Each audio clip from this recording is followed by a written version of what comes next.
చూడాలి ఏం చేస్తారు.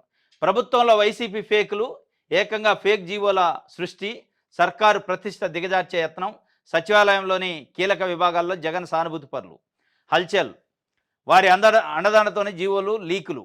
నాడు జగన్ ప్రమాణ స్వీకారంతో పాటు సచివాలయం శాఖల్లో ఒకేసారి బదిలీలు, కూటమి సర్కార్లో నేటికి మీనమేషాలు, నకిలీ పోస్టులు, జీవోలపై ఖండనకే సరి. కఠిన చర్యలు తీసుకోకపోతే కష్టాలే. వైసీపీ ఫేక్ ముఠా పెట్టిరేగిపోతుందట. ఏది వాస్తవం ఏది అవాస్తవమో గుర్తించలేనంతగా చెలరేగిపోతుందట. ఇప్పటి వరకు రాజధాని అమరావతిపై విషం కక్కిన వైసీపీ నకిలీ ముఠా ఇప్పుడు ప్రభుత్వ వ్యవహారాలను చొరబడింది.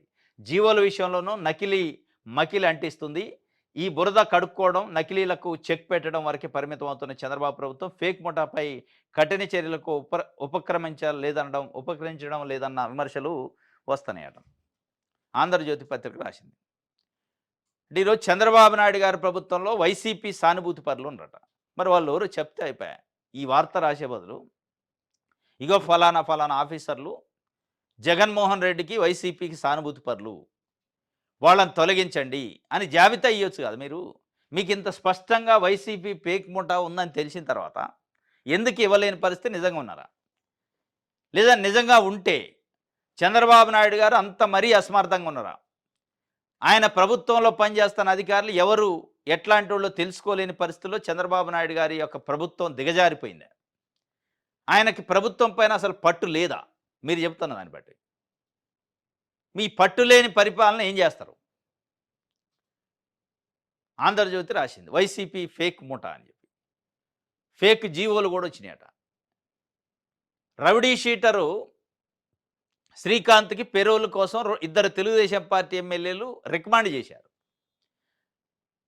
ఇద్దరు తెలుగుదేశం పార్టీ ఎమ్మెల్యేలు రికమెండ్తో పాటు హోంమంత్రి అనితతో సెటిల్మెంట్ డీల్ కుదిరించుకొని పెరోల్ పైన బయటికి రావడానికి ప్రయత్నం చేసిన అనేది గుప్పు మానదు బయటికి. దానికోసం ఒక జీవో కూడా చేయమని హోంమంత్రి గారే స్వయంగా ఓరల్ ఇన్స్ట్రక్షన్స్ ఇచ్చారు హోంశాఖ అధికారులకి.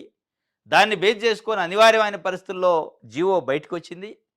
ఆ జీవో వచ్చిన తర్వాత అసలు ఆ జీవో ఎట్లా వచ్చిందో నాకు తెలియదని ఆమె అన్నది. ఎవరిపైన చర్యలు తీసుకున్నా మీరు? ఎందుకు తీసుకోలే? ప్రభుత్వానికి మంత్రికి తెలియకుండా జీవో వచ్చే పరిస్థితి అధికారులు నిజంగానే అంత త్యాగం చేశారు, అంత ధైర్యం చేశారంటే వాళ్ళని ఏం చేయాలి? ఈరోజు కేసులు పెట్టి చర్యలు తీసుకోవాలి. తీసుకోలేదంటే దాని అర్థం ఏంది? ప్రభుత్వానికి తెలిసే, ప్రభుత్వంలోని పెద్దలకు తెలిసే, మంత్రికి ఎమ్మెల్యేలకు తెలిసే వచ్చింది కాబట్టి తీసుకోవాలి చర్యలు. మరి దీన్నే ఫేక్ అనేది? అంటే సెటిల్మెంట్ల కోసం, డీళ్ళ కోసం ఫేక్ జీవోలు తయారు చేసే కార్యక్రమం ఓరలుగా ఇచ్చి, లేదు దాని వెనక వైసీపీ ముఠా ఉంది, ఫేక్ ముఠా అని చెప్పి ఆంధ్రజ్యోతి చెప్తుంది. ఒకవేళ నిజంగానే ఉంటే ఆ ముఠా ఏదో పేర్లు ఇవ్వండి. మరి ఆ ముఠాని 14 నెలల నుంచి కంట్రోల్ చేయలేని పరిస్థితుల్లో చంద్రబాబు నాయుడు గారు ఉన్నారా? చంద్రబాబు నాయుడు గారు అంత అసమర్థమైన పరిపాలన అందిస్తున్నారా అనేది కూడా ఇప్పుడు ఒక ప్రశ్న ప్రజల ముందు ఆంధ్రజ్యోతి ఉంచింది. ఇది మొత్తానికి బాబు గారి ప్రభుత్వంలో వైసీపీ మనుషులు సానుభూతి పరులు ఉండరట. జగన్ సానుభూతి పరులు బాబు గారి సర్కారులో ఉన్నారు. మరి ఆ సానుభూతి పరులు ఎవరు? వాళ్ళని ఏం చేస్తారు, ఏం చర్యలు తీసుకుంటారు అనేది మనం భవిష్యత్తులో చూడాలి. ఇక ఇది ఎంతవరకు నిజం అనేది కూడా.